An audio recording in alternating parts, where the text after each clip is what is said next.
Well, it's finally here.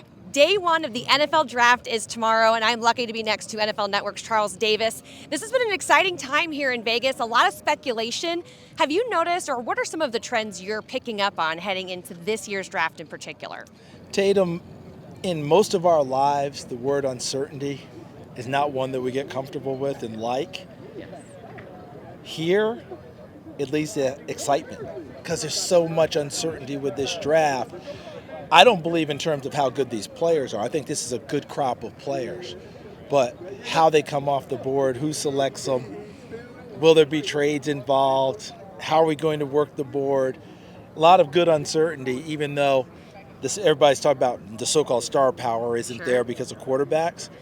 There will be stars in this draft. They have yet to emerge. We'll find them in the NFL. The word uncertainty rings true for the Vikings with the 12th pick. There's a new staff in the front office. How do you think they'll approach best player available versus their own draft needs? I think that every organization has that best player available mantra, and then you got to decide how close that is to a need if that comes up. Like the need player versus the best player available, how close is it in the match? Which way do we need to lean in this situation? All of them have to go through that. We'll start finding out now because we don't know what this front office is going to do. Brand new general manager, right? Brand new head coach. We started to get a feel for Rick Spielman, Mike Zimmer, and what they did. Let's see what this feel is now. It could be different because it does seem similar if you watch a lot of mock drafts. There's a lot of people targeting a corner.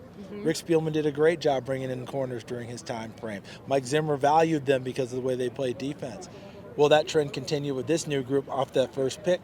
We'll find out soon. What is your gut saying the Vikings will trend towards there in the first round?